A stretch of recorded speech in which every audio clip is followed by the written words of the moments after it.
Our guest today is Dr. Bob Gentry, and we also have his daughter, Patty Guthrie, with us today. And Dr. Gentry has devoted his life to the study of creation and the Bible record of creation. And so, Dr. Gentry, we're very pleased to have you with us here at Better Life Television, KBLN. And we just want to give you most of the time to talk about your research in the short term of years that this world has been around. And so, Dr. Gentry, tell us, how did you get started with, how did you get interested in research in the age of the earth?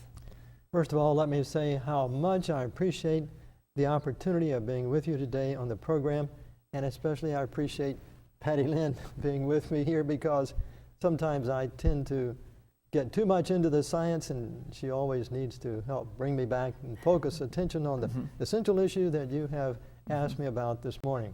True enough, I grew up in a Christian home, not a Seventh-day Adventist. Went to high school in those days. You know, they read the Bible in high school and had prayer. And as far as I knew, the Bible was true from Genesis to Revelation. Went to the university and learned about evolution, biological evolution. And I thought, this is really, really unusual, because I had never really questioned Genesis, Adam and Eve. Anyway, that threw some doubts in my mind. A year later, my brother came to the university with me.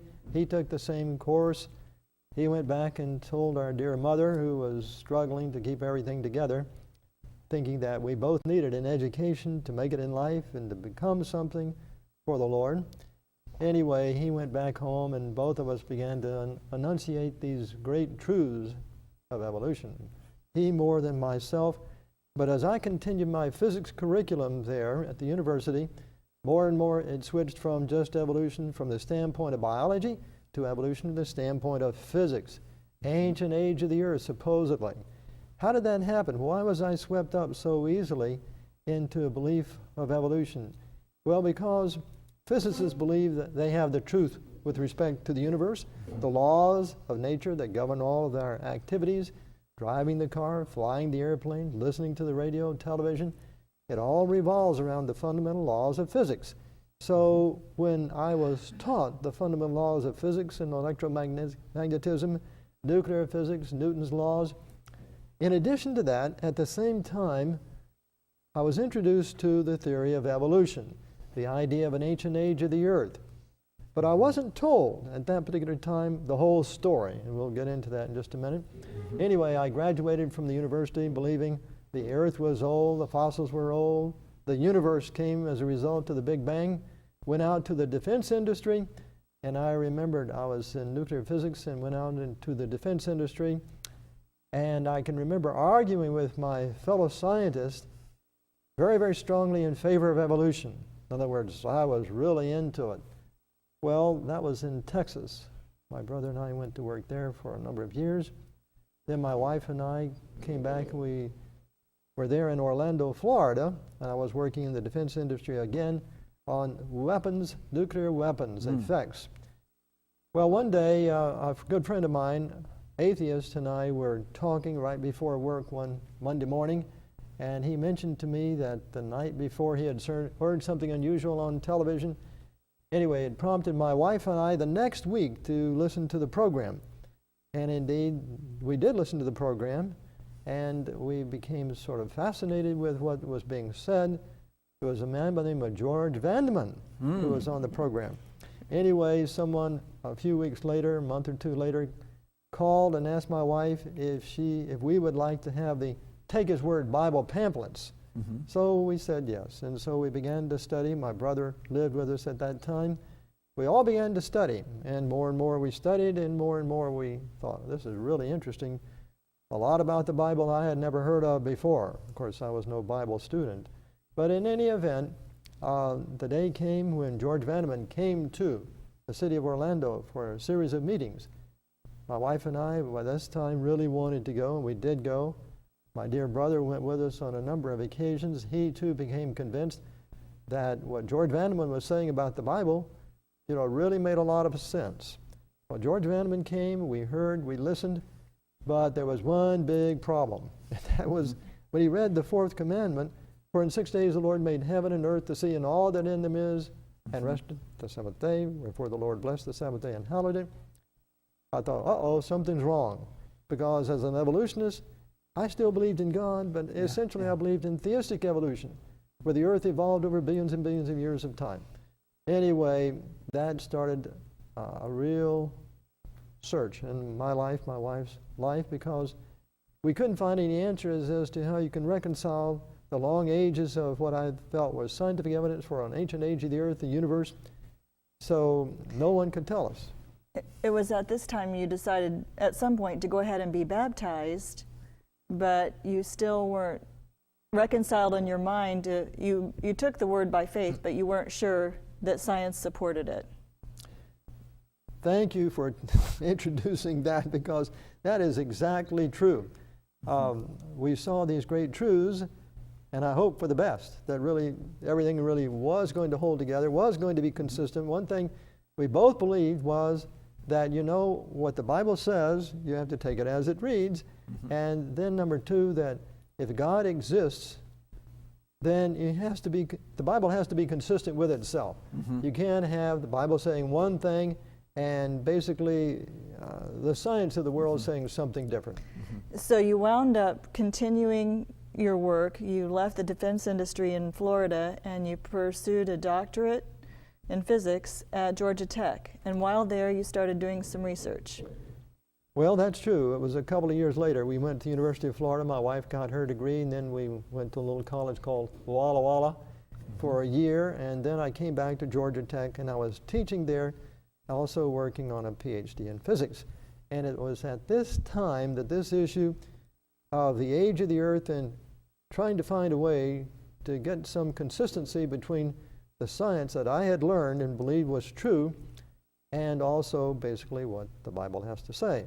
So when I went to Georgia Tech, I immediately approached the chairman of the physics department, and I said, I have a problem. I have become a Seventh-day Adventist, and Seventh-day Adventists believe fourth commandment. To me, that means really 6 days.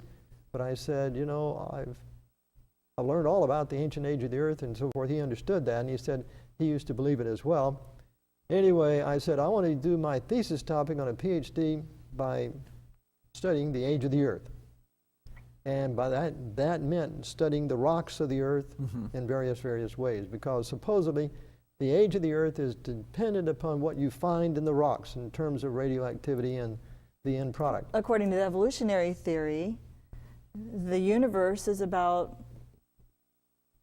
17, 14, it changes, right. billion years. It's about 14 billion now. It escalates up and down and up and down. Well, nobody living today knows for sure because they weren't there that many years ago. But at any rate, the idea is that the substance that forms this earth cooled over millions and billions or millions of years of geological time. So he, understanding the Big Bang Theory, focused his interest in the rocks because that's where the story he thought would be told. Did they cool over vast ages, as the Big Bang Theory suggests, or were they formed rapidly or even instantly, as you read here in Psalm 33? Yes. By the word of the Lord were the heavens made. By the word. He spake, and it was done. Didn't take a long time to accomplish God's word. But right. he read that, but he wondered. Yeah. So there was a time there where you were looking in the microscope. Looking in the microscope in what are called granite rocks. You're all familiar with granite rocks because El Capitan in California, of course, is one of the most famous ones in the world. Granite rocks are the foundation rocks of all the continents. In the Bible, in fact, they're identified. Hebrews 1:10 says, in the beginning, Lord, you laid the foundations of the earth, and the heavens are the work of your hands. Foundations of the earth, these are the granite rocks. And these are the rocks that I began to study under the microscope. Well, anyway, I got a little bit ahead of the game. I talked to the physics department chairman and said, I have to do this work. I've got to investigate this topic. And he finally came up to me one day as we were eating, and he said, sorry, listen, I can't have you doing this for your thesis topic because although I don't think I think your chances of finding anything significant, if you were to do this work as a thesis topic, I think your chances of finding something are microscopic. But he said, nevertheless, I can't let you stay here and do your thesis on this topic, because what if you did find something? You would want to publish it, and publish it in a good journal. And what if they were to accept it? What would happen? All of Georgia Tech would be up in a storm over this issue, because we all believe in evolution. You'll be challenging the foundations of all of modern science as far as the history of the universe is concerned. I cannot take that chance. If you want to do your thesis and do a PhD here, then you're going to have to do something else. You want to stay here and do a thesis on something else, stay here.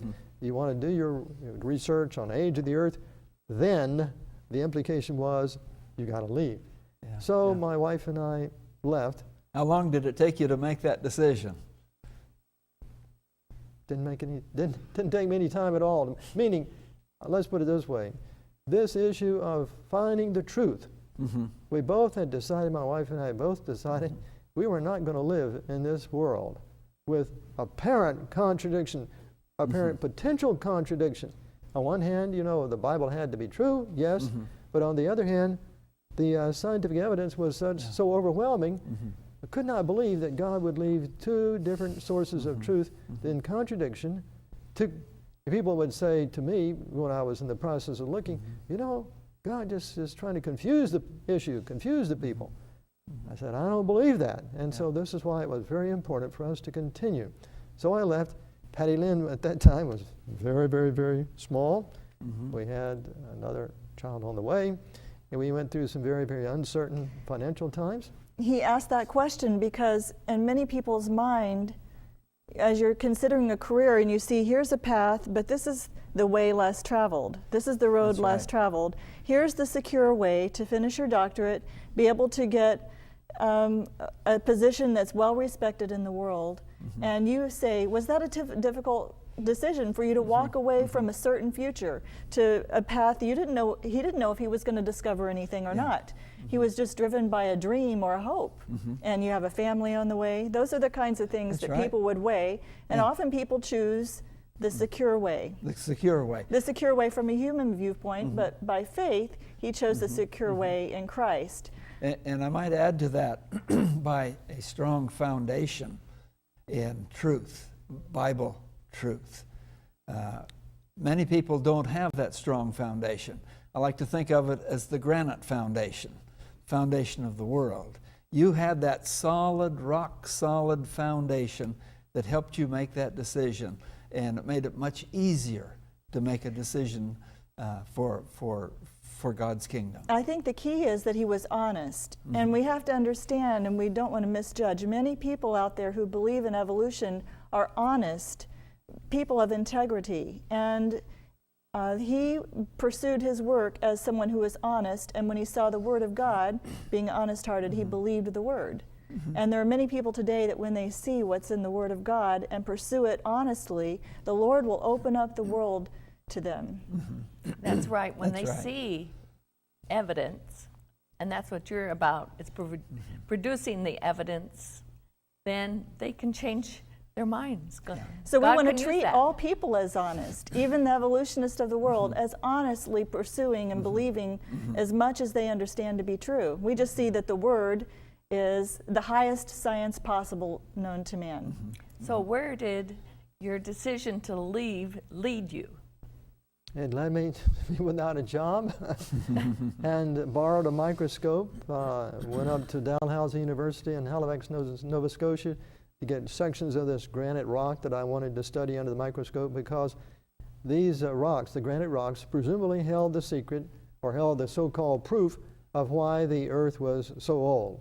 You take a piece of rock, and the rock doesn't have, anything stamped on it, but what scientists do is to take the rock, dissolve it, and extract out an element called uranium, for example, and also the end product, which it decays to, is lead, and they measure the amount of uranium, the amount of lead, and then they say, well, because uranium always transforms into this end product at a constant rate, then we know, for example, that using that assumption, they take the ratio of the beginning and the end. It must have taken, 500 million years, a billion, 2 or 3, 4 billion years.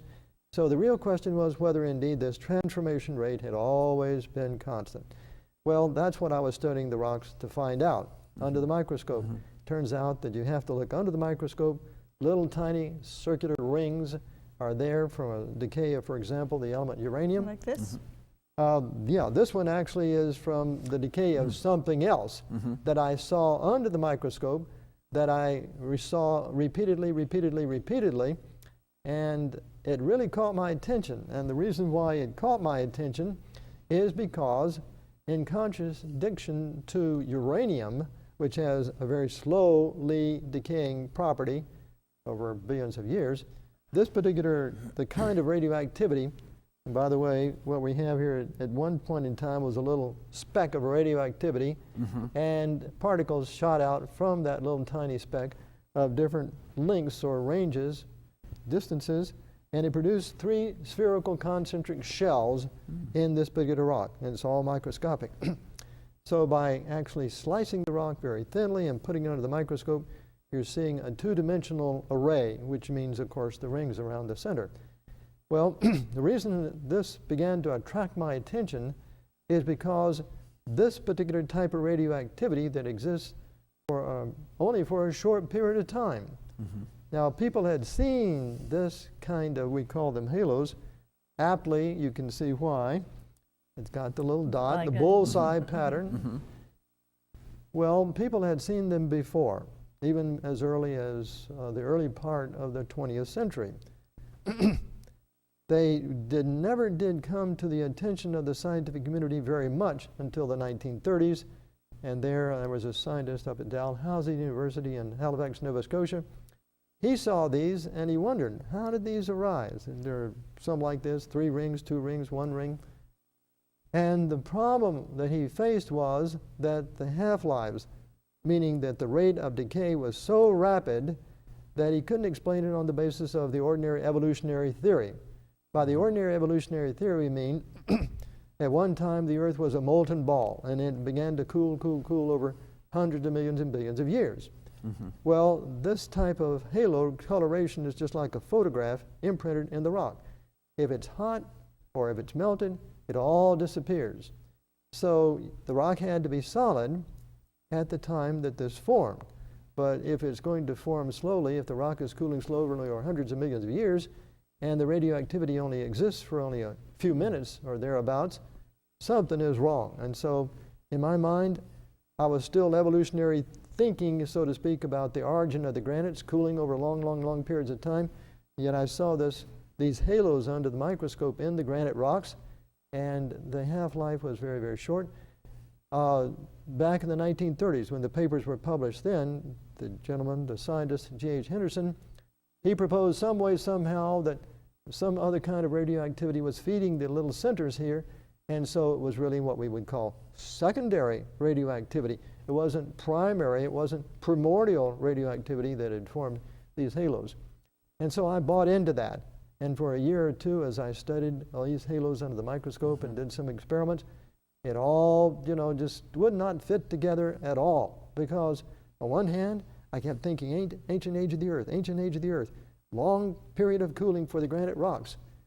Even though I had accepted and become baptized as Seventh-day Adventist and believed, in essence, the Genesis record of creation as much as I could at that particular time. I mean, I believed it did happen, but I was still unable to reconcile the evidence from science to the Bible. And that's a struggle that many people have today who are Christians. They believe the Bible, or they claim to believe the Genesis account, but they also believe that the Earth's rocks are very, very old. And this is the question that he had in his own mind. Yes, remember again, the foundation question I had to begin with was, for in 6 days the Lord made heaven and earth, the sea, and all that in them is. So I could not go back and begin to compromise the 6 days of creation, saying there are 6 long periods of time like I thought as an evolutionist, because it says, and all that in them is. 6 literal. One thing that really caught my attention was in reading the 4th commandment, and I'm sure I had read it earlier in my life, but when I saw, for in 6 days the Lord made heaven and earth, to see it all that in them is, then rested and talked about the 7th day, I had enough sense to know that the seventh day was 24 hours. George Vandeman brought that out very, very clearly. And I said, wait a minute, if indeed in the same sentence the word day means 24 hours, it's got to mean the same thing. If there's any consistency at all in the Bible, it's got to mean the same thing in the previous 6 days. So I was through, logically speaking, it was impossible then to go back to the old idea, of the 6 long cosmic periods of time. It was either all or none. And this is what, basically provided the continuing impetus to find out what in the world was going on. So one day I was looking under the microscope after I had left Georgia Tech. Patty Lynn and the others were sleeping, and I was looking under the microscope at these little tiny halos under the microscope, and I was wondering to myself, what in the world is going on? I cannot figure this out. I'd been praying. My wife and I had been praying for a long time. I told her of this enigma, this mystery that I could not solve, something I could not reconcile. But as I was looking at it under the microscope one day, one afternoon, house was very, very quiet, and I tell the story here in the book, Creation's Tiny Mystery. The thought occurred to me. The verses in the Bible occurred to me that you read earlier. By the word of the Lord were the heavens made, and all the host of them by the breath of his mouth. For he spake, and it was done. He commanded, and it stood fast. Ooh, it just, light dawned just like that. I realized that the God of heaven, these rocks that I had thought were an evolutionary origin, were really rocks that God had called into existence when he created the earth on day one. Everything just made all the sense in the world from then on, I thought. And so I had a very good friend, a minister who had been very interested in what I was doing. And so that night I went over to see him and brought the great news that here I had found this evidence. God had revealed this, so to speak, as I was looking under the microscope, the implications of what he had put in the rocks. His own fingerprints. I thought I had, just like I had become an evolutionist because I thought I had seen the scientific light, that God here in the last days was revealing his evidence of creation to substantiate belief, faith in the Bible, just like Jesus worked miracles to substantiate the faith of the people of his day that he was the Messiah. It just made all the sense. Anyway, I went to see my friend that night and basically said, here, this is what I found. This is what the Lord has shown me, so to speak. Evidence for creation, his fingerprints. And the dear friend said, well, Bob, you better be careful. You may have made a mistake. The next night I went to see some other people who were financially supporting us. Told them the same thing. Bob, you better be careful. You may have made a mistake. And immediately I decided the only way this information would get out to the world and be tested and examined would be to actually begin to publish the results of experiments in the world's best scientific journals, bring it before the attention of the world, and see if anyone can shoot it down. That's the real test of science. You have a new theory, you've got to write it up, you've got to publish it, you've got to see what the scientific community has to say about it, and then move forward with more and more experiments. And so that's the way I began to think, and that's the way we began to pray. So there in Decatur, Georgia, we did some experiments and sent in the results to a scientific journal, and the paper was published. It didn't say very much. And then I tried to publish another paper very quickly after that, in which I brought out the implications that we just talked about. And as the book says here, the referee, when I really presented the implications, he just blew up and basically said, this guy doesn't know what he was talking about.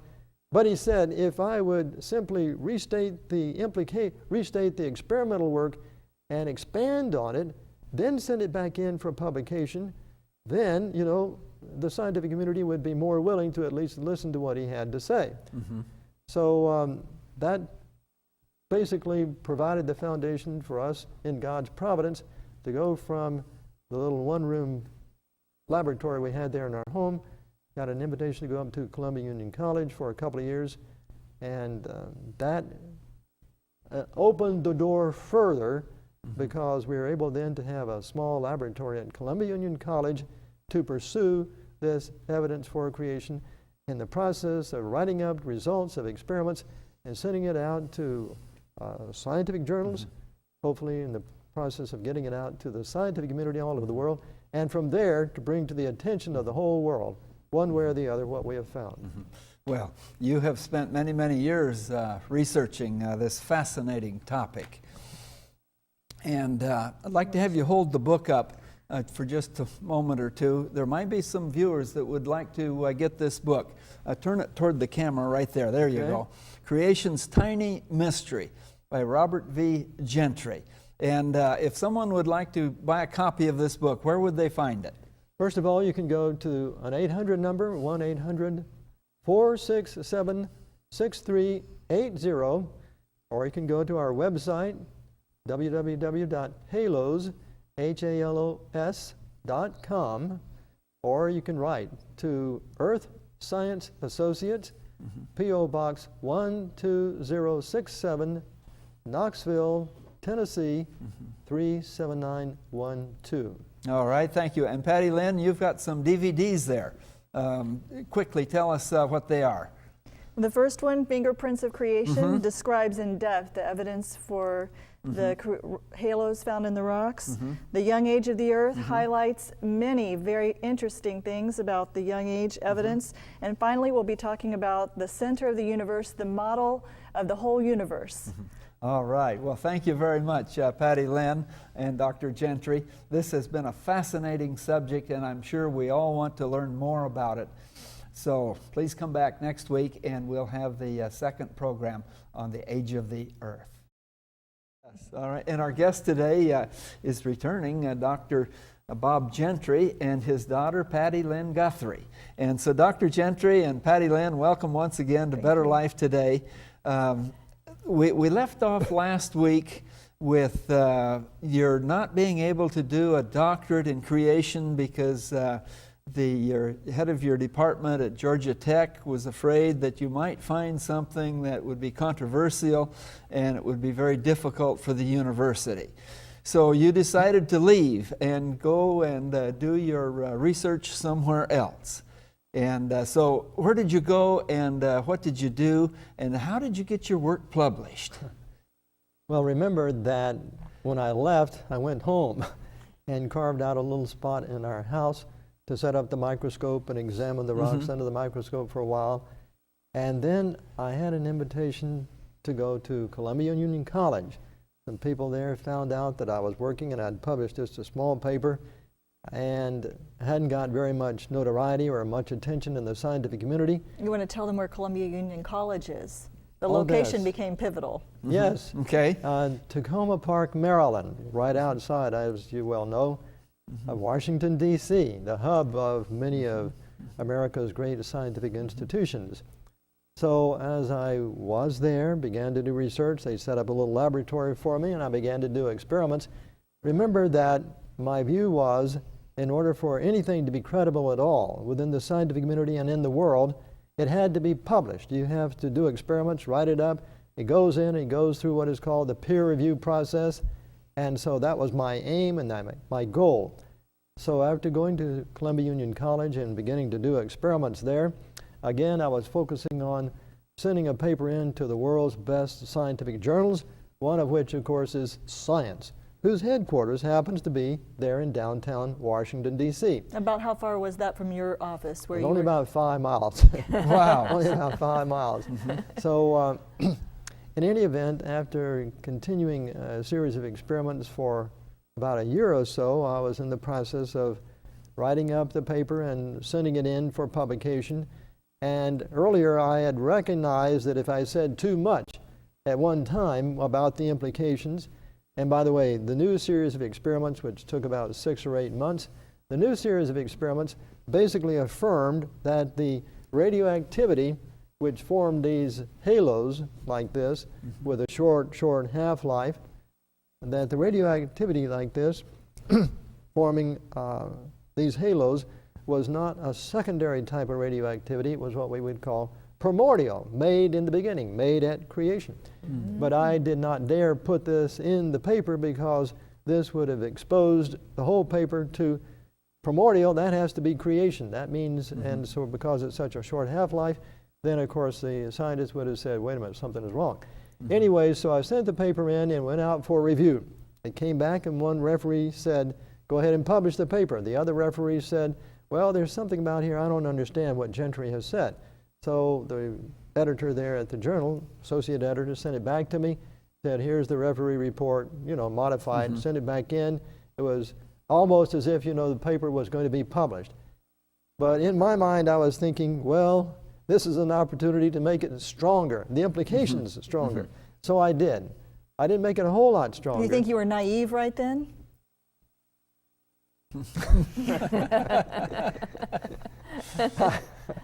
I guess you could say that. But, given the opportunity, I'll always push ahead. Anyway, I did that. And so the paper went back in for publication. It went back to this referee. And this referee this time saw that what I basically was saying was that the general view, Big Bang view, is the Earth, the universe was formed in some sort of, blowing apart from nothing and so forth. And then gradually the atoms and so forth coalesce, and finally galaxies form, stars form, galaxies form. And sooner or later, there's something called a hot proto-sun. Something blob comes off the hot proto-sun, which is presumably the hot Earth, cools down over hundreds of millions of years. But how did the elements that actually formed the Earth and the stars, where did that come from? Well, in the Big Bang, only two elements are supposedly coming from the Big Bang, and that's hydrogen and helium. Well, today we've got 92 elements. Where do they all come from? Well, the scientists who don't know anything about what's going on, really, they speculate that indeed these elements are formed in the stellar interiors of stars that explode. So-called neutron reactions build up the elements. And so, in their view, everything that exists in the Earth today, us included, except the hydrogen and helium, actually formed as a result of these supernova-type explosions, building up elements, and then finally recollecting to form the Earth. So they have then what is called a marker, and that marker is the time period between when the elements were created or formed or synthesized in a supernova to the time that the Earth actually formed. It's called extinct natural radioactivity. Well, in this, in this paper that I had sent in for publication, I only barely mentioned the possibility of the polonium halos, creation halos, representing extinct natural radioactivity. But the second time I sent it in, I inferred that much, much more strongly. And by doing that, what I was basically saying is the time period from nucleosynthesis in the so-called distant millions and hundreds of millions of years ago in the universe to the time that the rocks formed, I was collapsing all of that. I was saying there's scientific evidence, pardon me, scientific evidence to collapse all that to just a few minute period of time. Well, this referee saw what I said. And so he wrote back to the editor and said, Gentry is really, he's got some interesting, very interesting observations, but I cannot agree that this paper should be published. In any event, the editor wrote me a letter. Instead of just agreeing that that would be the case, I called and spoke to him, went down to Washington, D.C., met him in his office, and first thing he did, when I came in the door, he knew I was there. I'd called and told him I was there wanting to talk to him about this paper. He said, you're from Columbia Union College, aren't you? And obviously, I said, well, sure, that's what the paper says. He said, you're a Seventh-day Adventist, aren't you? I said, I am. He said, you believe the Earth is only 6,000, no, pardon me. He asked me, how old do you think the Earth is? I said, 6,000 years. And he said, I want you to know I'm an evolutionary geologist. He's the associate editor of the paper.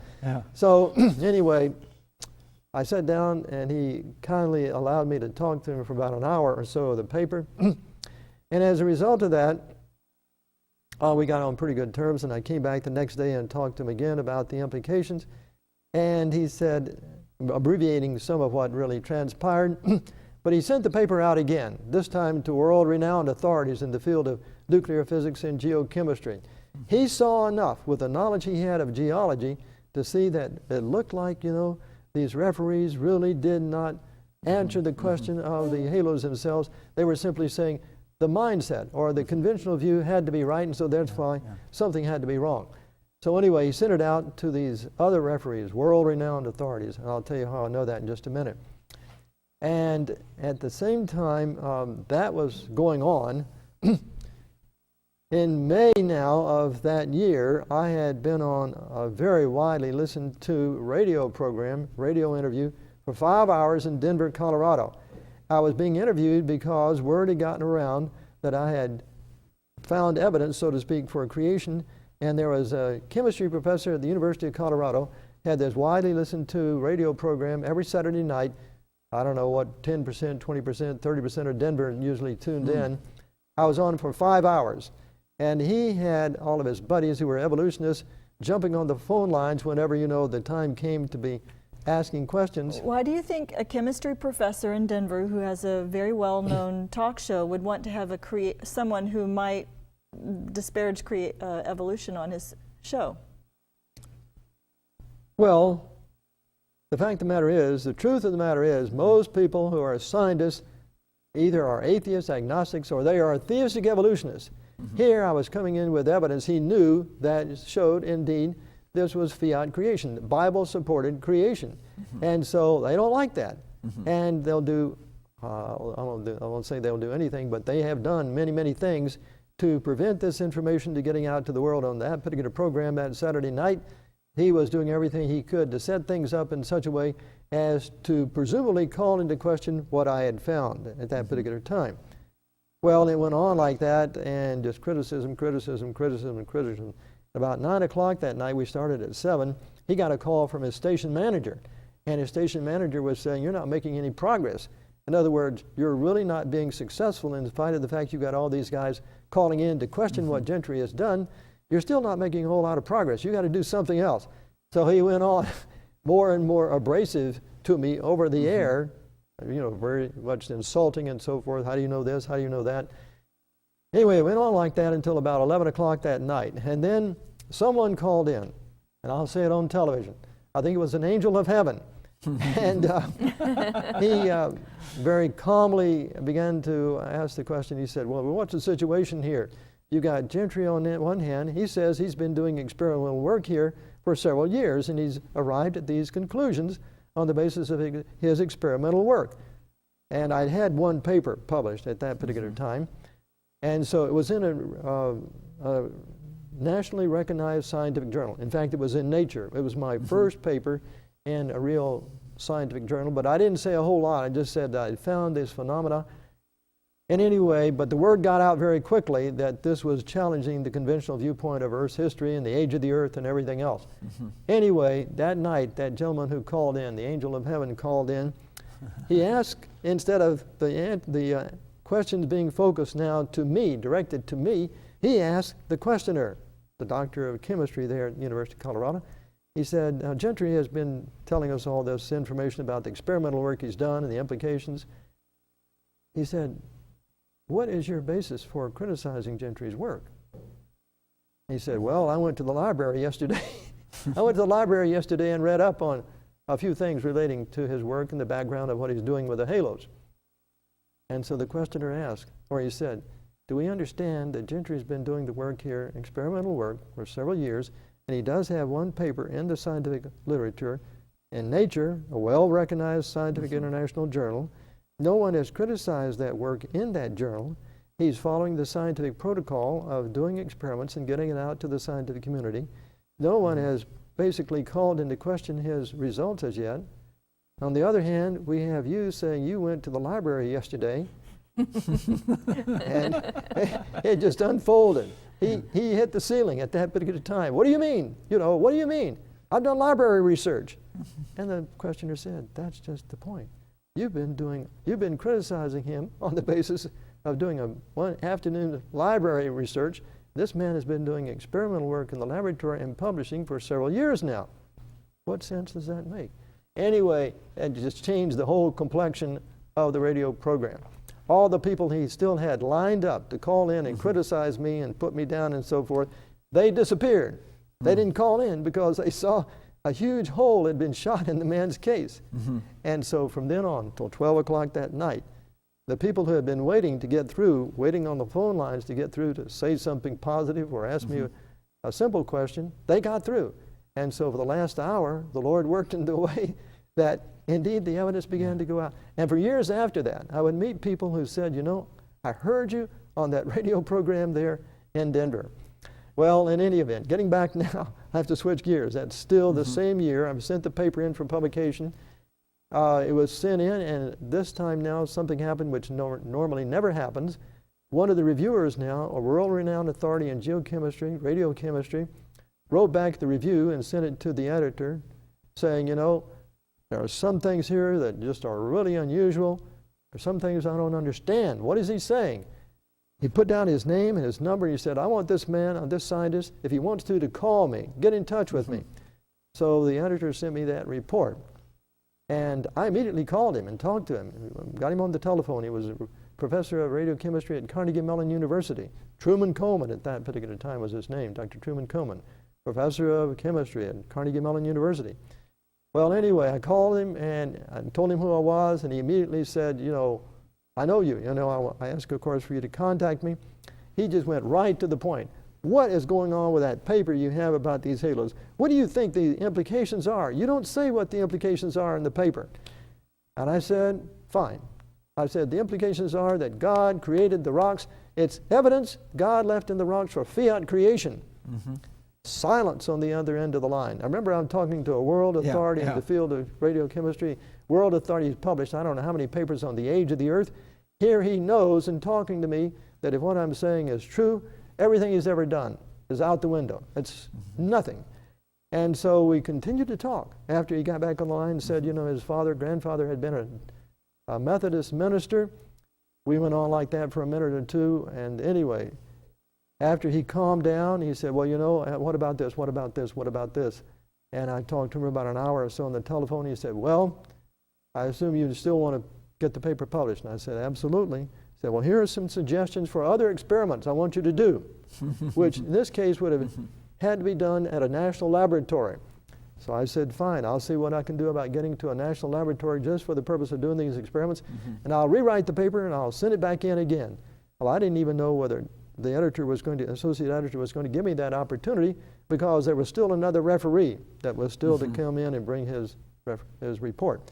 Anyway, so it turns out that fall I was invited to go to speak at the University of Colorado physics colloquium by the world-renowned George Gamow, one of the men who have basically formed or developed the Big Bang Theory. In fact, if you go to the Smithsonian Museum of Air and Space Museum, they have a whole section in that exhibit on the Big Bang, and Dr. George Gamow is featured in that exhibit at the Smithsonian, and some of these other people he's talking about. You can see them in the Smithsonian.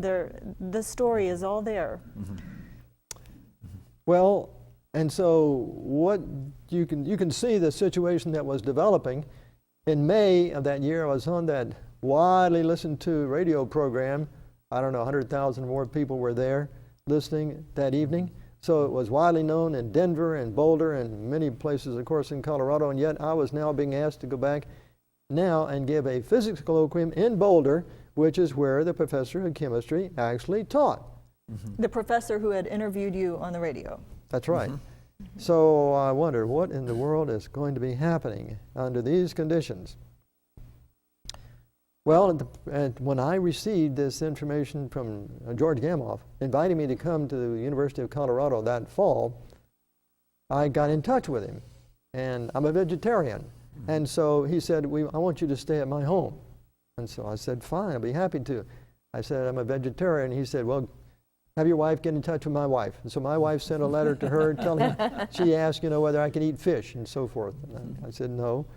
Anyway, things were going on very well, and I finally, that fall, got to Boulder. A number of things happened before getting there. But anyway, I got to Boulder, and expecting, of course, to stay at his home, called his home, and his wife said he wasn't there. He had had a carotid artery surgery, and he was recovering. He was fully recovering, but he's still in the hospital, and that he wanted me to come by and see him there at the hospital. So I did. Now, at the same time, I had information, inside information, which ordinarily you never have if you're an author trying to get something published.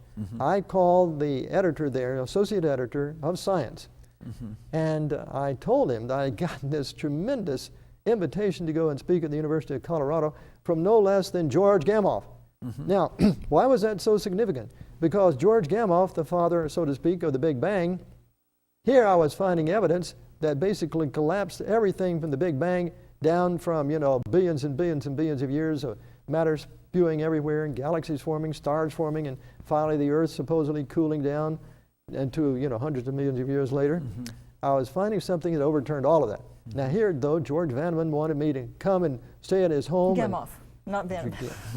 Gamow, George Gamow wanted me to come and stay at his home and have the colloquium and so forth. So in any event, You're there at the hospital. I was there at the hospital and talking with him, and I thought by this time that he understood what was going on. He understood the implications.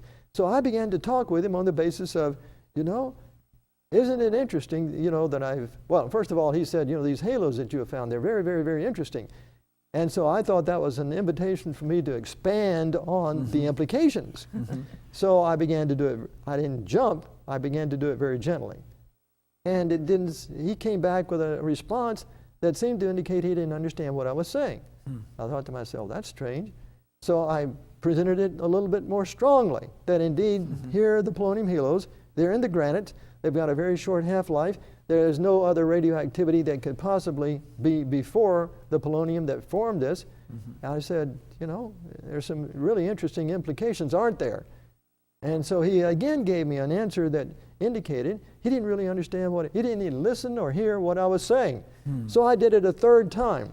I got more strongly involved in actually presenting the fact that this radioactivity has only a short half-life, normal Big Bang, as you well know, talking to Gamow, that, you got to have long half-lives in order to survive from nucleosynthesis down to the time of the Earth's crust. Here we have something that's so short it just collapses everything. And again, he didn't say anything reasonable with response to what I was saying. And then it hit me. The Lord of heaven and earth has closed the mind, the scientist's eyes. Closed his eyes, closed his ears. He doesn't understand what I'm saying. When he reviewed that paper, he saw the technical aspects of the polonium halos, and he saw the experiments were valid. He saw everything I'd done was valid experimentally. But he didn't understand that it was collapsing and overthrowing the Big Bang. So I stopped, meaning I didn't pursue the topic any further. And I changed, so we talked about other things. And he said, it's too bad I'm not going to be able to be at your colloquium tomorrow. But I have all my associates, and they're very anxious to hear what you have to say because, anyway, talk to them. So I went, because of that, and I knew that there was this possibility that this chemistry professor there at the University of Colorado was going to be there. He should be there, and that he was going to do everything in this world to publicize the fact this guy, he feels the implications of what he has told us today are creation. Well, that would have gotten, if that happened, that would have gotten back to Gamow. Gamow could have retracted what he said about the publication, approving the paper for publication. So that's the last thing in the world I wanted. Well, fortunately, the pastor who had baptized myself and my wife and I back in Orlando, Florida, earlier, 7 years earlier at that particular time, he was now the pastor of the Boulder Seventh-day Adventist Church. So I called him and talked to him, and there were several other individuals, Adventists, who had heard me speak several months earlier there on radio. They went over to his house. We all prayed, Lord of heaven and earth, the situation. We want to get this paper published. We want to get it out to the world in a way that is credible and let the whole world take a look at it scientific community-wise. If they find anything wrong, that's well, fine, and good. We're searching for the truth. But if they don't, then what's going on? The evolutionists then are being quiet because they can't answer the evidence. Anyway, I went over to the university that afternoon, and immediately the secretary met me. I told her who I was and so forth, and she said, "Oh, Mr. Gentry, so sorry, so sorry." First of all, she talked to me about Gamow, and I knew about Gamow, and I said I'd been to see him. Then she said, the other thing is, the chairman of the physics department just had to go home 10 minutes ago. He's come down with the flu or something like that, so he couldn't be here, but he wanted me to express my sincere appreciation for your coming, how much he wanted to be there to hear what you had to say. Then she said, something else has occurred. The CIA has been at the University of Colorado campus a couple of weeks ago, and they've been recruiting, and the whole campus is stirred up because they don't want these guys here. They don't want the recruiters. They're stirring up, all sorts of problems. And so now there's going to be an emergency meeting of not only the Senate faculty, but the entire university faculty at 4 o'clock this afternoon, exactly the time you're scheduled for your colloquium. And she said, I'm afraid just about all of our faculty, except one, is going to be there. Of course, there'll be graduate students there and others, who are not actually among the faculty itself. They'll be there. So I spoke. There was one faculty member who introduced me. All the students heard what I had to say. I explained the evidence, but I did not finish off the climax. I did not say, this is evidence that collapses everything in the Big Bang. So afterward, the professor came up to me and he said, this is really puzzling, isn't it? What you have found is really puzzling. How are we going to explain this information? He said, George Gamow, Professor Gamow, is really interested in your work. So anyway, the Lord overruled. And as a result of that, George Gamow, the approval that he had for the paper still persisted, and still we had the other referee from the university, from Carnegie Mellon University. And we'll have to deal with that here next time, I guess. All right, let's do it. In the few moments we have left, would you like to hold up your book there? Perhaps some of our viewers would like to get a copy of it. Called Creation's Tiny Mystery by Robert V. Gentry. And tell them where they can purchase this book. All right, you can go to our website, www.halos.com. You can order it if you want to write to Earth Science Associates, P.O. Box 12067, Knoxville, Tennessee 37912, or you can call 1-800-467-6380. All right, thank you. And Patty Lynn, you have some DVDs there. Quickly tell us what they are. Fingerprints of Creation, The Young Age of the Earth, and Center of the Universe, all describing different aspects of the work that Dad has done. All right, very good. Well, we want to thank you very much for this segment of the series on creation and the short life of the earth. And be sure to tune in next week. Next week we'll have the third program on this topic. And so we want to thank you very much for being here today and for the research that you have done over the years. And I'm excited. I can just hardly wait to hear what happened with your publication. And also there's a trip that you took to Russia that's going to be very fascinating. So come back next week. Welcome back, Dr. Gentry and Patty Lynn, his daughter. We're glad to have you back for this third segment. Now, the last time we were on, we talked about your getting a paper published, because that's the way the scientific community works. You research, you make a finding, and then you publish a paper. And the reviews that you get will determine whether or not that is accepted or not. And so we were just right on the verge of getting the acceptance of a publication of your paper in the journal, I believe it's Science, there in Washington, D.C. So what happened when you went back to the editor? Well, after I came back from the trip there to Boulder, I called the editor and told him I felt good things had happened. I told him exactly what I told Gamow, and what happened with Gamow. That didn't seem to faze him. Remember now, I'm talking to an evolutionary geologist who understands that basically we really have found something that apparently challenges all the Earth history that he has learned, Big Bang and so forth. But still there was the other referee, the one up at Carnegie Mellon University, the one that said I needed to go and do more experiments and write it up and then send it in, and he would take a look at it. Well, the Lord opened the door for me to meet some people, scientists, down at the Oak Ridge National Laboratory who were willing to basically allow me to come down and do some experiments for a short period of time, for about a week. And I did. The laboratory graciously opened the door for me to go down and do these experiments. I took the results back and wrote them up and put them in a new version of the paper now, about the third or fourth time, and sent it in for, well, pardon me, before I sent it in for publication, I called Professor Coleman up at Carnegie Mellon. I was at Columbia Union College, and I said I'd done all the experiments that he had asked me to do, and had written it up, got a new paper, and I said, before I send it in, however, I want to actually come up and talk with you about this, if this is possible.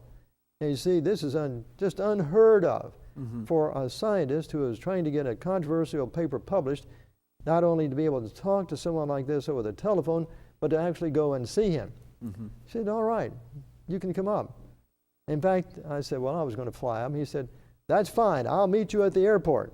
And he did. Right. Well, on the way from the airport to his office at Carnegie Mellon University, we continued to talk. And again, now the topic of the implications came up very, very clearly. And in the process of going from the airport to his office, he said, did I believe the devil put the fossils in the rocks? You know, there are fossils in all sorts of sedimentary rocks. I said, no. I said, those were from the flood. And again, he mentioned his grandfather, Methodist minister, and so forth. Well, we got to his office, and I had this new copy of the paper. So we sat down. He was at his desk. I was sitting next to him. And so it began. Going through the paper, not just paragraph by paragraph or sentence by sentence or word by word, but comma by comma and exclamation point by exclamation point.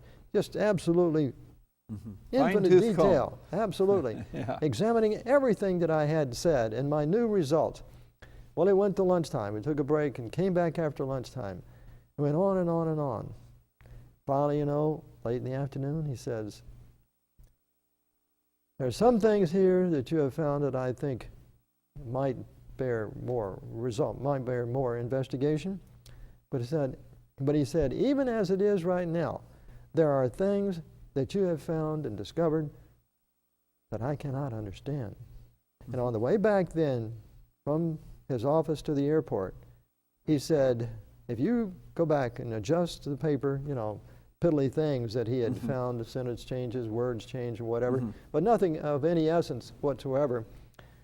If you go back and rewrite it now to make these changes I've suggested and send it back in for publication, I'll consider it. But he said, if you say anything about God, I'll turn it down. I'll turn it down. I will not okay it for publication. I said, fine.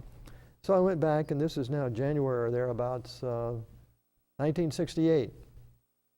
I worked very hard, and I got it back in for publication. I went back and I told the associate editor my conversation with Professor Coleman. I said, from my standpoint, the evidence is there.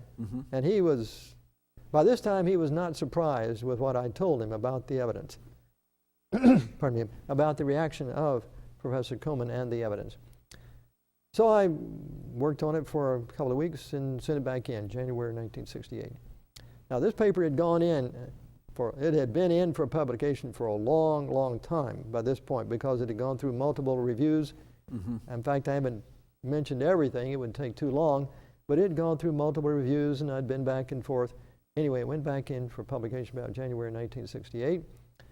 And I expected, to hear something very, very soon because I had talked with Coleman, at great length, and he didn't have any other things he could say, and I've did exactly what he asked me to do. Anyway, January passed. No word from the referee. And so I would call Science, talk to the associate editor. Have you heard anything from Professor Coleman? Nothing. February came, first week, second week, third week, fourth week. February, nothing. Then came March. First week, second week, third week, fourth week. All March was gone.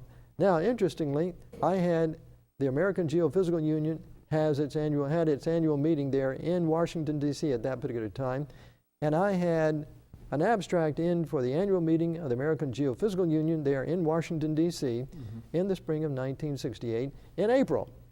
Well, of all things, it turned out that Truman Coleman also had an abstract, not only in the same program, but his abstract was right adjacent to mine in the same program. We were going to be speaking at the same section, so to speak. And I had turned in now an abstract which talked about the young age of the earth. Talked about the young age of the earth. Well, one thing I did not want to happen was for him to come to the American Geophysical Union to give his paper and me to stand up and say right after that, I got this evidence for a young age of the earth. I thought this was just going to be way, way, way too much. It's more than he could stomach. But anyway, it turned out that, March passed, first week in April passed and so forth, and still nothing from him. So I went to the AGU and I presented my paper. I didn't know what was going to happen. Obviously, I prayed just like I did before the Gamow situation. And it turns out he wasn't there. The associate that I had met up at Carnegie Mellon when I went up there in January, he came down to give the paper. But he heard what I had to say about the evidence for a young age of the earth. And obviously he went back and told Coleman what I had to say. But still, I didn't receive anything. The editor had not received anything. And so we continued to pray. Now, at some point, we better jump through this story a little bit. Editor called you and said, how did you find out that he had a review on his desk? Oh, wait, okay, now. That's the punchline of all this. That's right, I'm glad you reminded me. Yeah. Over and over again I would call and nothing was available. But now it's in May. And I didn't know what was happening. And so I had called, repeatedly over a period of several months and nothing had happened. So I called one day and asked for the associate editor. And they said, oh, we're sorry to have to tell you that he's in the hospital. In the hospital. He's not available. And so I said to the person who answered the telephone, well, can you tell me what has happened to my paper? I haven't heard anything now about my paper for 4 or 5 months. And they went and looked, and they couldn't find any record of my paper whatsoever. And I said, something is wrong. This paper has been in for publication, almost a year. And I know that it's been through multiple reviews. You've got to be able to find something. They went and looked again. Couldn't find anything about the paper. And here the associate editor was in the hospital, and I almost gave up hope. I said, Lord, what in the world? The last man in the world who would have done something, even if something favorable had come in, if they went back and looked at all those reviews, anybody else in the editorial office would have said, no way. The one man that could have said, yes, he's in the hospital, Lord. So what does this all mean? But anyway, she came back and said nothing was there. And I said, it's got to be there. It's got to be there. And she said, well, wait just a minute. There's one place I did not look. She said, I'll go look. And she did. And she came back and she said, I found it. I said, where was it? She said, it's on the copy editor's desk. I said, the copy editor's desk? That means it's been okayed for publication? She said, yes. It's going through for publication. I said, thank you. And I hung up the telephone. All right. Yeah.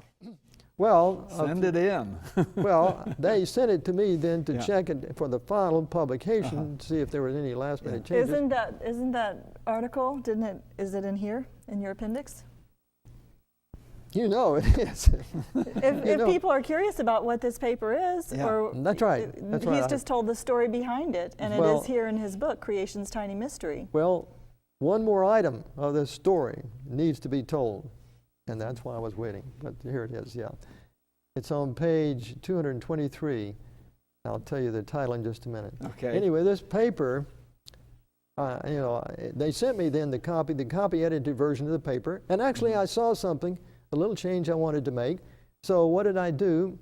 But the associate editor himself was still in the hospital, but I called the copy editor who was actually involved in copy editing my paper. And I said, well, I have something here that, I feel a small change is necessary.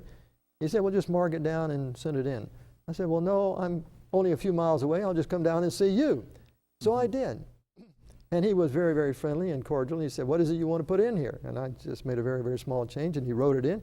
He said, he threw it in the basket. It's in, for publication. So I then got the proofs of the paper, the final version, printed version, and it was going to be printed in the magazine. They sent it to me, and there it was before me. I looked at it. Praise the Lord. Many, many miracles had occurred over a period of a year, over and over and over again, to get this information about the scientific evidence for these halos being halos that were formed by primordial radioactivity out to the world. I didn't have God did it in there, but obviously the scientific evidence was there. So I thought, this man, the associate editor, he has been so cordial, so kind, so everything. I've got to let him know what I appreciate, what he did. And so I called and told him, I would like to come down and see him. I didn't tell him all the information that I had. I thought he knew. Well, anyway, I went down to see him, and I went up to his office, and I said, hi, John, I understand you're in the hospital, you're feeling well now. And he said, yeah, we had a little conversation together there. And then he had actually come down. He was sitting across the table from me, from here to there. And he sort of leaned over the table and he said, Bob, whatever happened to that paper you had in for publication? My blood drained from my face. I said, John, here's the proof of the paper right here. It's about ready to be published. And now his face became pale. Like, I can't believe it. After all this time that I wasn't here and the paper came in and was accepted. Obviously, it was reviewed and passed for publication. And whoever the angel of heaven was in that office that said, take it and publish it, it was on its way. But now John said, Bob, let me have that paper. And I thought, oh no. I made a big mistake coming down here and telling him. Yeah. Anyway, went home and prayed about it. And as Patty Lynn says. So you gave him the paper? I gave him the paper. Yeah. He took the paper. Now, was it possible at that point that he could have still pulled it? He could have thrown it away.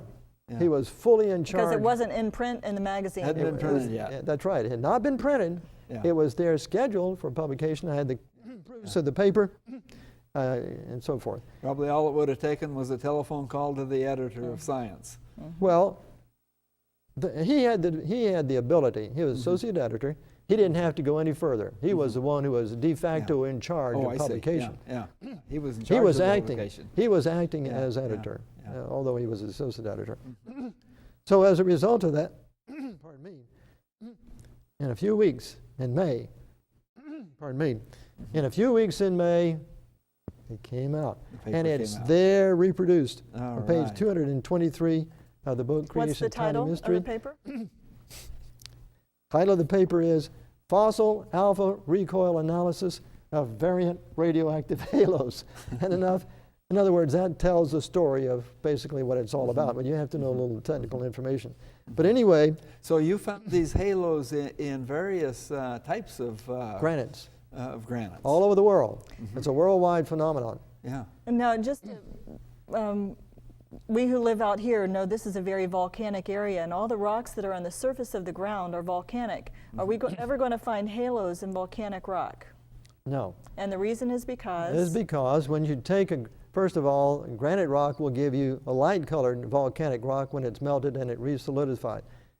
The thing is that granite is a unique rock in that the evolutionists said granite forms as a result of the cooling of magma deep in the earth. I challenge the entire scientific community to say that to find or to prove that hypothesis. Granite, when it's melted and reformed, never comes back to the original granite. The kind of volcanic rock you have out here in the Northwest is from a rock like the granite, except it has a lot of darker minerals in it.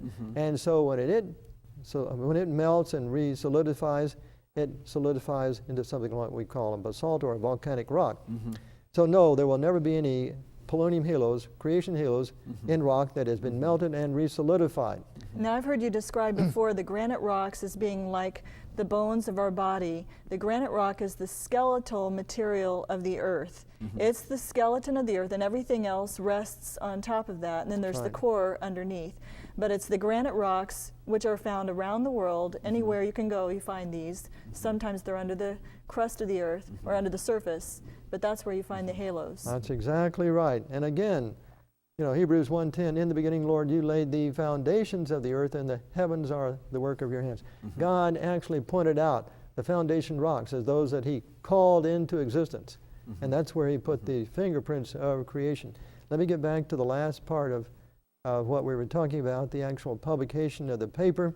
Again, John took the paper and sent it in for publication. It was published, and here it is on page 223, 24, and 25 of my book, Creation's Tiny Mystery. Now, very, very quickly then, what happened as a result of that?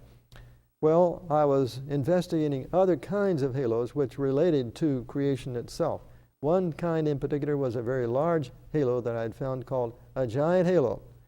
Now, interestingly, I had been over to Europe on several occasions, picking up rocks and going to mineralogists all over Europe, University of Heidelberg in particular, to get samples of rocks, and I wanted to investigate other types of halos, so to speak, and I wanted to get a large sample of rocks from all over the world. Just as I got through saying a few minutes ago, the halos are found in granites all over the world. And that's the reason if I went to a place where they had a collection of granites from all over the world like they do in some of the old universities there in Europe, like University of Heidelberg, that was enable me, instead of me going all over the world myself, to actually accumulate the samples without having to travel the world over, except just going to some of these universities.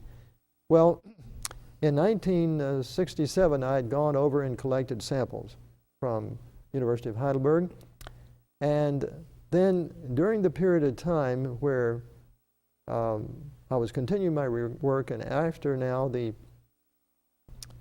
paper had been published there in Science magazine in May 1968. In the fall of that particular year, I had an opportunity to go through and start examining all the halos, all the samples that I had from around the world. And I found one sample in particular that had what we call giant radioactive halos. Now, I had been searching for those for many, many years and praying the Lord would help me to find them. And there they were under the microscope. I bet you were excited when you found that. I couldn't believe it. Here I'd been searching and searching and praying and praying. And there, all of a sudden, they were under the microscope. Why were you searching for it? How did you know that there was a bigger halo that you hadn't found yet? Well, from time to time, people had said they had seen them. But whenever I went to where they said they had seen them, I picked up rocks, from Sweden and other places, but I never found them. I never could actually identify them, but I still had the view that they were possibly going to be of great significance in terms of additional evidence for creation. Not that I necessarily needed it, but I felt if indeed the Lord had left something like that around, I felt it was my duty to try to investigate. Try to find it. So there I was looking under the microscope at these halos, giant halos. I thought, where in the world have I been? And here they are in my own laboratory, and I've been searching the world over. Where are they? Pardon me. So in any event, being there in Washington, D.C., Patty Lynn said earlier, of course, the great advantage of being there is because you're at the center of science, so to speak, for the United States in one way or another. Anyway, because the United States Atomic Energy Commission was there in Washington, D.C., and because they had at that time initiated a search for what we call unusual new elements called super heavy elements, a new search was going on within the U.S. Atomic Energy Commission and America's nuclear laboratories. So I had the idea one day that I would try to call the chairman of the U.S. Atomic Energy Commission, situated right there in downtown Washington, and go and just talk to him and say, look, this is what I found, these giant halos. They possibly could be evidence of something extraordinary, possibly this new super heavy element, that's beginning to be searched for. So I called his office, and I said, I'm Robert Gentry, physics department at Columbia Union College, a little college outside of Washington, D.C., and so forth. And I said, can an ordinary scientist such as myself speak to the chairman of the United States Atomic Energy Commission? Well, she was a little taken aback, but in about 5 or 10 seconds or whatever, she answered, well, yes. And I said, well, I want to talk to him about something I've found. And she said, well, he's going to be going to Berkeley this afternoon. I don't think there's any chance, but maybe I'll get him to call you. In fact, she did say he was going to call me. About a half hour later or thereabouts, 15 minutes, a half hour later, I got a call from his associate, Justin Bloom. And Justin Bloom said, what is it you want to talk to the chairman of the Atomic Energy Commission? In other words, you don't call every day for the chairman of the Atomic Energy Commission without having some real reason. Who in the world do you think you are? So I started telling him about the work I was doing. And he listened cordially, kindly, and so forth, condescendingly. But when I told him that I just had that paper published in Science just a few months earlier, that really caught his attention. And he said, what date, what was the publication date, what's the page, and so forth. And I told him. He said, well, in fact, we just had these bound volumes of science, new volumes come in. So he goes over there to a shelf, and he pulls out the bound volume of science, which has my paper in it, opens it up and reads it. He's a nuclear scientist himself. Very, very quickly he understands what I had done in general. He didn't understand all the implications, of course. Anyway, he said, well, this is really, really interesting. And then I said, well, on that basis, you know, I found these giant halos. And he really became interested at that particular point in time. So anyway, the short story of it all is I went down there this afternoon before the chairman left for Berkeley, and I took photographs of these giant halos with me down there to the Atomic Energy Commission. And it turns out that after I got there, 5 or 10 minutes, the chairman of the Atomic Energy Commission, Glenn Seaborg, came in the door. And Justin Bloom had had a chance to look at the halos themselves, and he immediately took my photographs, showed it to the chairman, said, look what Gentry has found. And the chairman said, I'll be blank. And so a great, great, great surprise that indeed something like this even existed, much less had been discovered or found. And anyway, he basically asked, can I take these? I got to go to Berkeley. Can I take these photographs and so forth? I want to talk to the people at Berkeley about what you have found. And so he did. Well, that led to me getting an appointment for a seminar at Berkeley National Laboratory, Lawrence Radiation Laboratory at that particular time, and also an invitation to go down and speak at the Oak Ridge National Laboratory. I'll continue up with my talk at what happened at Berkeley very, very quickly. Berkeley had the world's finest nuclear scientists work with Glenn Seaborg over the period of World War II and discovery of new transuranium elements and so forth. So one particular person that he worked with most of the time was Al Ghiorso, Lawrence Radiation Laboratory. And the first night I got there, I went in to see Ghiorso and another scientist, Montenermia at the HILAC, Heavy Ion Linear Accelerator. And I had a copy of that paper I just published a few months earlier. And I gave a copy to Matty Nermia, and then Al Gorso came in and he read the paper. And he asked me immediately, because having the background that he did, he asked me immediately, what were the implications of what I was saying? And I said, I was still doing work, I don't want to tell you. He asked me the second time, after he read it the second time. Then he asked me again. And I said, I didn't want to tell you because I'm still working. And I did not want, at this particular time, of course, for Al Ghiorso to call Glenn Seaborg and say, Gentry's found evidence, what do you think is his creation? But anyway, I told him, I said, all right, you asked me 3 times. I think it's evidence for a fiat creation. God left his fingerprints in the rocks of the earth. He really hit the ceiling. He said, you know, he had grown up in a very strict religious background situation, and he had thrown it all over board. He became an atheist and so forth, argued with his wife about religion all the time, and just went on and on and on and on. Read the paper again and peppered me with questions, you know, for another hour or 2 that night. Then we left. He was not happy. Anyway, came back the next morning. First time I saw him, he came into the laboratory, just like across the room here, and looked at me and turned around and left. Second time he came in, looked at me and turned around and left. Third time he came in with a big cup of coffee in his hand and a smile on his face. Came over directly to me in front of my face, said, I want you to know, I stayed up half the night last night. Wow. Trying to think of another explanation. I can't. And he couldn't find it. Couldn't find it. All right. Our time is almost gone. Would you like to hold up your book again and tell folks where they can get your book, Creation's Tiny Mystery?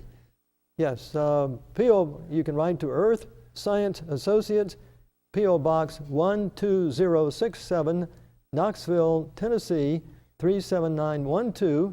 Or simpler, you can go to our website, www.halos.com, or call 1-800-467-6380. All right. And Patty Lynn, you've got some DVDs. There are 3 Fingerprints of Creation, The Young Age of the Earth, and Center of the Universe. All right, so a lot of very interesting reading and watching. If you've got, everybody's got a DVD player now, so it should be easy to play these DVDs. Well, we want to thank you for being here today, and we're looking forward to the last segment, which we're going to air next week, and we're going to have a trip to Russia. So be sure and come back.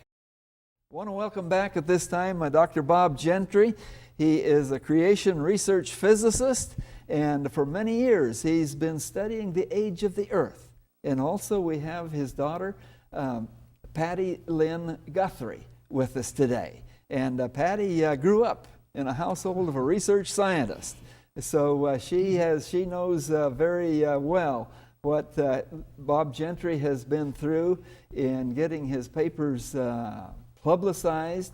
And today we're going to make good on a promise we had a couple of programs back. We're finally going to get to his trip to Russia.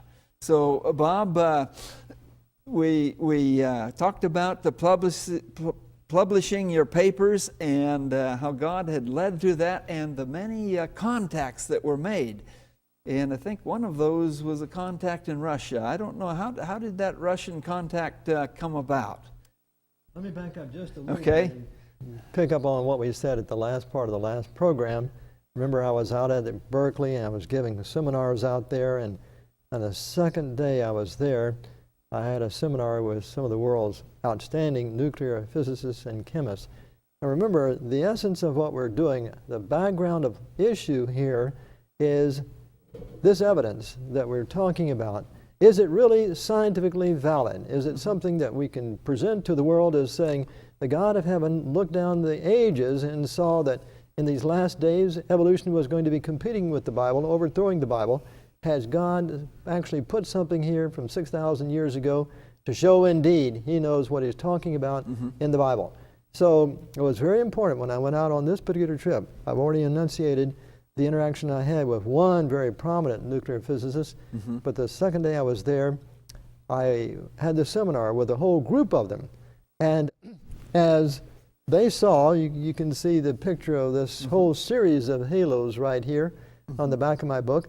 I had an 8.5:11 big photograph of this group of halos, and as I was presenting the seminar and I brought out this particular photograph, two reactions occurred, and they understood the half-lives of these halos are only 3 minutes. And so therefore, whatever is going to happen is going to happen within that time frame where it's all over, or there wouldn't be any halos, wouldn't be any imprints in the rocks. One of them, in the midst of that seminar of these world-renowned scientists, said the decay properties of the polonium, which is basically what formed these halos, polonium-218, he said the decay properties had to be different in times past than it is now. Basically what he was saying is, I'm throwing away everything I've ever done, all my publications, everything I believe in terms of nuclear physics. Now I'm going to say the decay properties of polonium, the half-lives, have got to be different. Now he wanted to say they were going to have to be much, much, much longer in order to incorporate their existence of the halos into the granite rocks all over the world.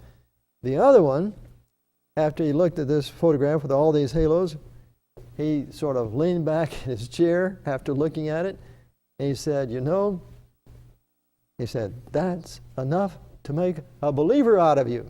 In other words, these men, with their scientific knowledge of physics and chemistry and nuclear physics, they caught the implications very, very quickly that second day. Well, that meant, of course, that no one made any negative comments to the chairman of the AEC. They made positive comments to him. And so therefore, yes, I was in touch with a Soviet scientist by the name of V.V. Sherdentsev. And so the Soviets were also starting their work of searching for super heavy elements. Well, I indicated that if possible, I would like to go over to Russia. Now, getting into Russia at that time in 1969 was a virtual impossibility. I was an unknown in science except for that one paper, and except for the fact that I'd been to see the chairman of the AEC, and he had become interested, and now Berkeley scientists were becoming interested. Anyway, it turns out that he wrote a letter from his office under his signature to the chairman of the Soviet Academy of Sciences, Soviet Academy of Sciences, and saying basically here was a man you know has been doing some interesting work, of interest to the U.S. Atomic Energy Commission. He has some things that he wants to investigate there in the Soviet Union with respect to this topic that we're all interested in about super heavy elements. Would you let him come in to the Soviet nuclear laboratory in Dubna, which was heavily guarded and good big piece of Cold War at that particular time, and also to meet another scientist, member of the Soviet Academy of Sciences there in Russia. Well, they opened the door in the Cold War era for me or no one to go in, so to speak. Now, and didn't did you it. have an American scientist here write a letter of recommendation for you? How did that? That American scientist who wrote that letter of recommendation was no less than Glenn T. Seaborg, chairman of the AEC. In other words, he knew the chairman or the president, actually the president of the Soviet Academy of Sciences. He knew him, and he wrote a direct letter, personal letter. He was the one in the previous segment that Dad had gone to meet. He was flying out to Berkeley that day. Yes. His assistant, Justin Bloom, had called and talked with him. Who are you that you would want to speak with Dr. Seaborg? And when Dr. Seaborg, coming out of his office, had seen the pictures of the halos, was so fascinated by what he had found, said, can I take this with me? And so he was the one who wrote the letter of recommendation. Okay. So it was his name, really, that I think no opened the question about door for someone who was relatively unknown to get to go to Russia. Was this a common thing at that time that American scientists were doing an exchange with Russia? I mean, it's virtually off the map that someone, of my unknown status, even those who are known, you had to go through a long process of validating this, validating that, and on before you get into the Can you tell us about what happened once you got there? Well, the Soviet scientist there in Moscow, Vladimir Shurdintsev, I found out after I got there, he was the sole member of the Soviet Academy of Sciences who was a Christian. And anyway, interacted with him for the whole week, the first week I was there in Moscow. And then, the beginning of the second week, they had a limousine come by and pick me up at Hotel Metropole, which is where I was staying, and take me to the Soviet nuclear laboratory in Dubna. There, basically, they were quizzing me very, very strongly about the implications of the halos and what I'd found, and they provided an opportunity for me to speak to virtually the whole staff at the laboratory in Dubna, about 300 or 400 nuclear scientists, and so I described the evidence for basically creation and these polonium halos, but I didn't say at the end, this is evidence for creation, for fiat creation. My lecture was being translated from English into Russian by a scientist, a nuclear scientist who knew English at that particular time. Anyway, during the process of me speaking there to this group of nuclear scientists, one of the nuclear scientists at the end, just about at the end, stood up and he was rather agitated. Now, I couldn't understand exactly what he was saying, but from the reaction, his agitation made it evident that he understood basically what I was saying, that the rocks themselves basically had to be formed almost instantly, and it had overthrown, everything about the Big Bang, geologic evolution, and everything else. And the other scientists, as I was looking out the audience, they were catching the implications. I couldn't understand all the Russian he was saying, but the interpreter basically was defending what I was saying as basically being of scientific validity. In other words, see, I had that 1968 paper that had been published, and there it was. I was reviewing that and so forth. And in any event, things went extremely well in Russia in terms of interacting with the people there at the Soviet nuclear laboratory. Did you feel safe when you were there, just walking on the streets, staying in your hotel? What was that like? Yeah, I'm glad you mentioned that. I passed lightly over that first week there in Moscow. Got into Moscow, even though Vladimir Shurdintsev, the Soviet scientist there in the Soviet Academy of Sciences, met me and took me to the hotel and everything. Right after I said, we would like to have your passport. We would like to have your passport. This was at the hotel? When you check in at the hotel, we would like to have your passport. I said, you want my passport? This is how I get out of the country. Yes, we need your passport. And so Shurdintsev said, yes, it's okay. Let them have your passport. They want the passport for the entire night. They don't want it just to look at. So I said, all right. They wanted to make sure you stayed in your hotel. That's common today, too. Yeah. When you travel overseas, they'll take your passport overnight. Anyway, I went up to my room. They showed me the room and so forth. I had not gotten into the room 5 minutes before bang, bang, bang, bang, bang. I thought, what in the world is going on? And we just want to see. In other words, they wanted to find out if I'm still in the room after 5 minutes. Well, the next day I had some time. Shurdintsev had something else to do. So I decided I was going to take a little stroll around Moscow, and I had a camera. Well, 2 or 3 things of interest, caught my attention and so forth, so I was wandering around taking pictures of various buildings. Then I went to a street, one of the wide streets there in Moscow, put my camera up, to a picture of a policeman. Boy, he got his baton. Nyat, nyat, nyat, nyat. Yeah, no. I put the camera down very, very, very quickly.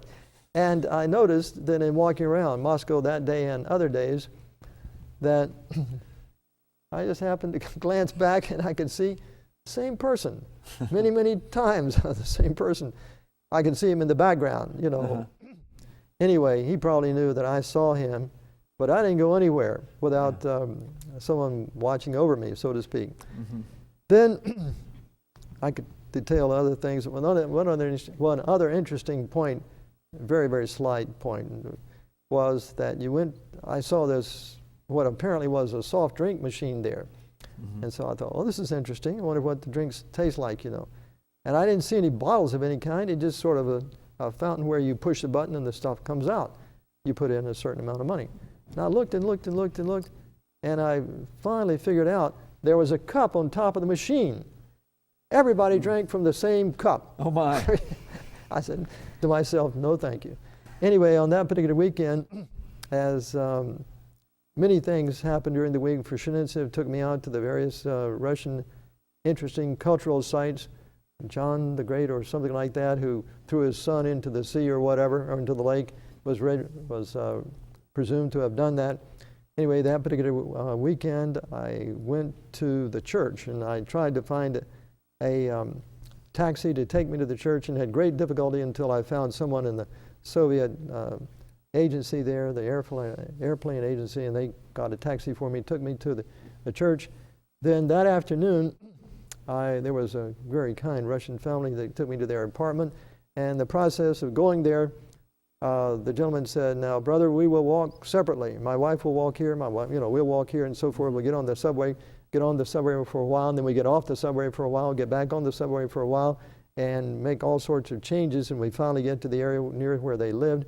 And he said, brother, you will do this, and we will go separately. We finally get together. Then that night when we went back, again, it was the same sort of cat and mouse situation. You go here and you go there, you don't travel together, so to speak. Anyway, as I was traveling, as we were walking back after the subway to get back to the Hotel Metropole, we were walking by this building. And I said, well, I had been by this building during the week. I hadn't tried to take a picture of it.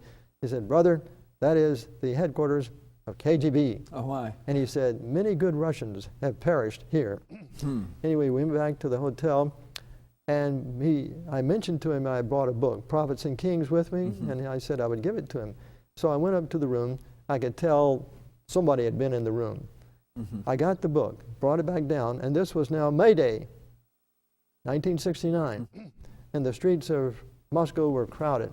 Pictures of Lenin everywhere, so to speak, and also the Great Revolution.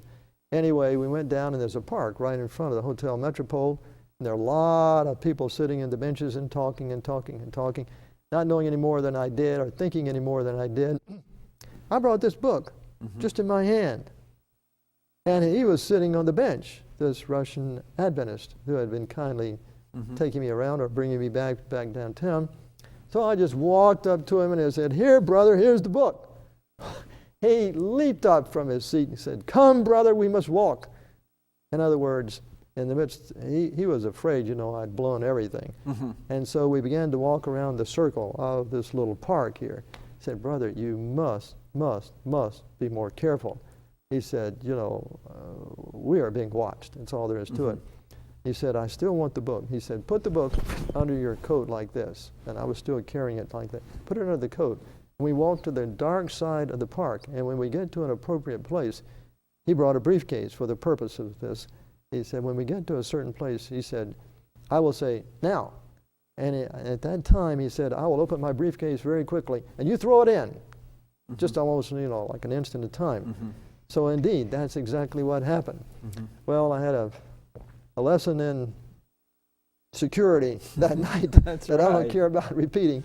But in any event, I I don't have time to go into all the details of the many things that happened in Russia that were providential, but it turns out I met also the leader, the director of the Soviet nuclear laboratory in Dubna when I was there. He was quite interested in the halos after he heard, of course, my presentation, and later I found out that he set a part of his whole laboratory at work to see if he could verify or find anything wrong with the work on the halos, and of course he didn't find anything at all. But in the context of leaving then the Soviet Union, remember the giant halos we talked about earlier. At that time I didn't know where they came from, and I had been praying and praying and praying for many, many months. Where in the world, Lord, did this sample of rock come from? I had no idea. Yeah. How did they get there? Where did the rock come from, and how did they get there is true. Well, I went through, I had rock samples from all over the world. I thought they may have come from Japan, and I was ready to leave Europe after everything was over and go to Japan and climb some mountains and see if I could find it. But anyway, I went through Finland and got samples there, and went through Sweden and got samples at the Natural History Museum there in Stockholm, then went over to Norway and went down to the mountains of Norway and Kristiansand, got samples there, then went over to Ireland, to Dublin to get more samples. I was about ready to come back home, and I called the scientist that I had earlier seen back in 1966 near Christmas time, and he said, 67, and he wanted to see me. So I went back from Dublin to Germany and to the University of Heidelberg. Now the old University of Heidelberg was there back in 67 when I was there the first time.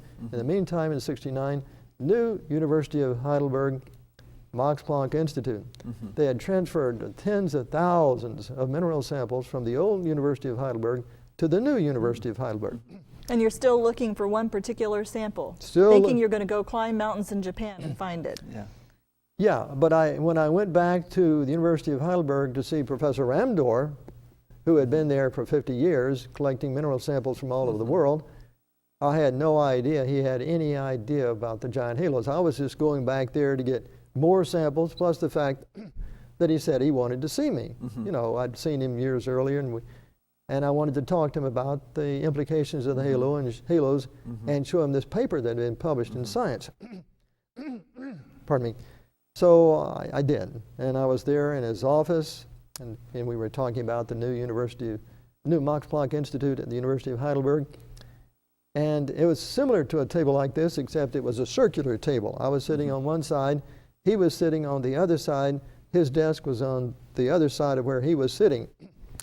And we chatted for a while, and I told him specifically about the polonium halos and how I had found, and I was very direct with him and indicated I did not find any evidence of any secondary radioactivity for these halos. And the half-life was very, very, very short. Pardon me. And so, half-life was very, very short. So as we pursued this, he became quite interested. But then again, he said, well, there are many things here, you know, that need to be studied. He did not really get too excited about the implications because he felt like he needed to go back and do more research. He needed to actually read the paper of my research and so forth.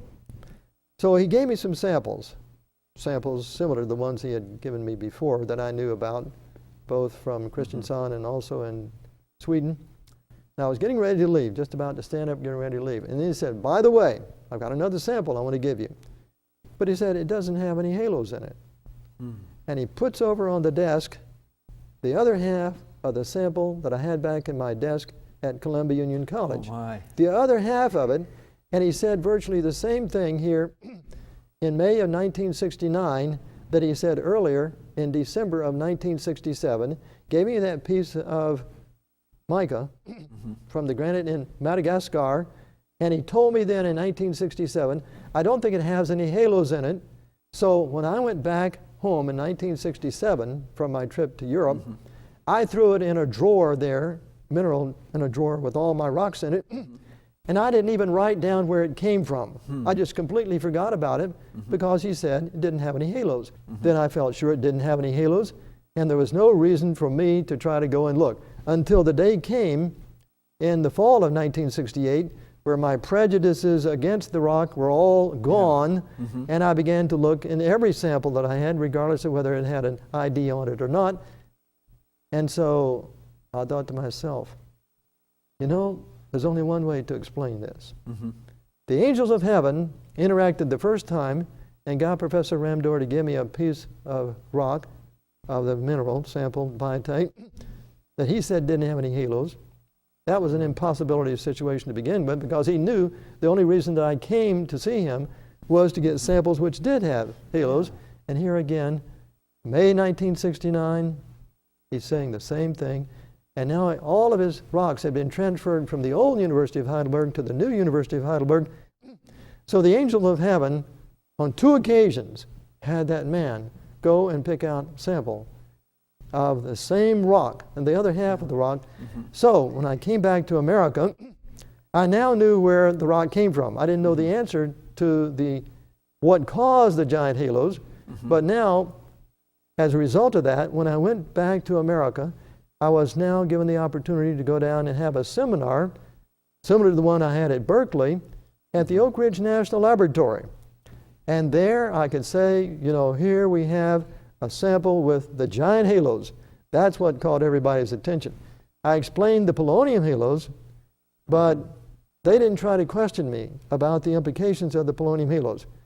Now, did they understand, that what I was saying implied, the possibility of creation?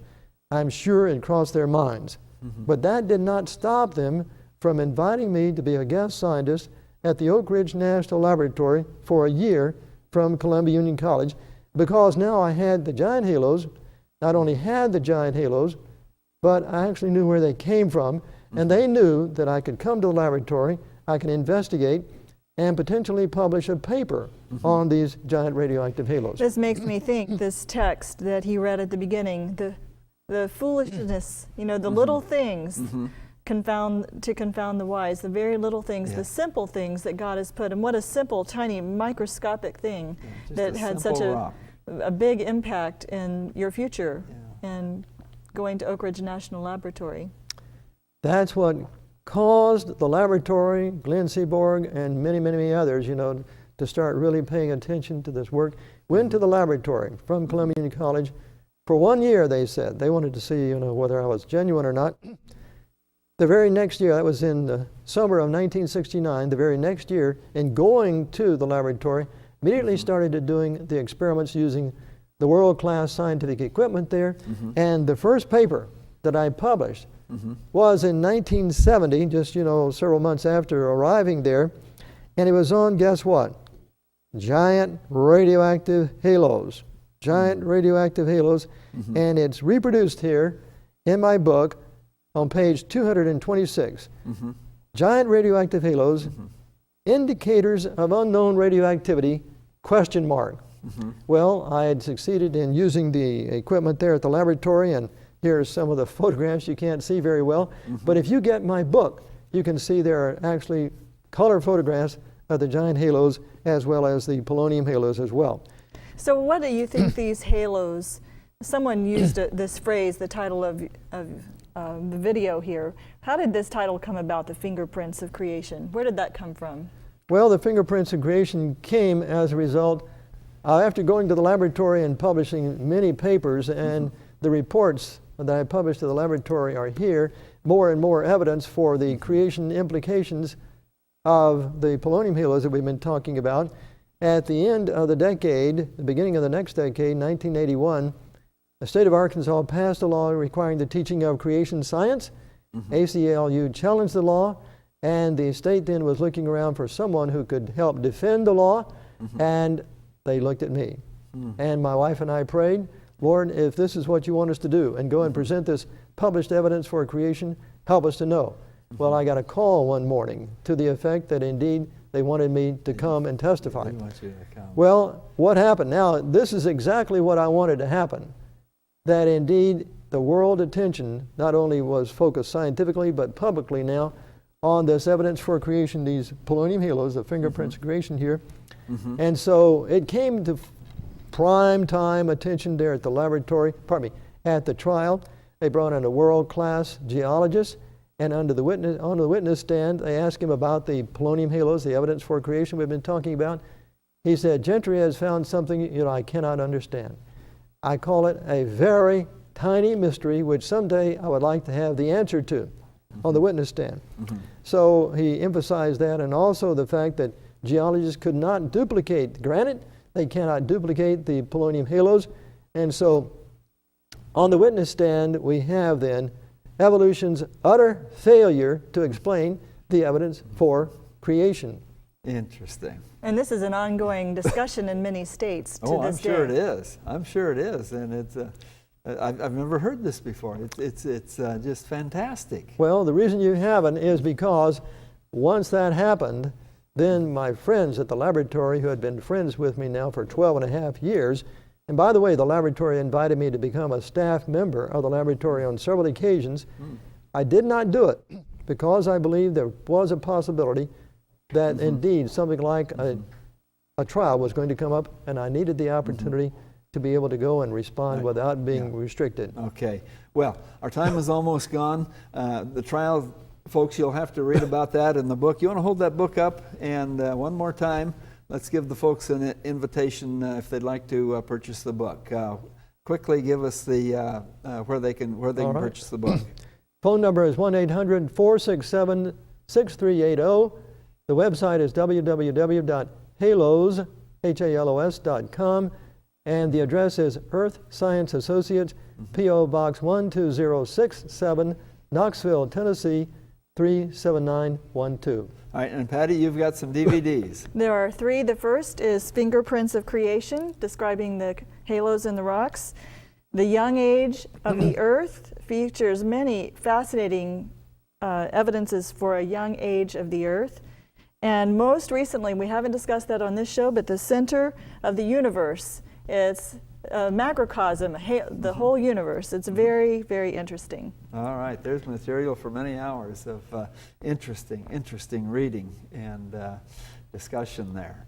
Well, I want to thank you folks for coming and being with us here, and may God bless as we seek to find the answers to some very puzzling questions that have been plaguing the world for many, many years.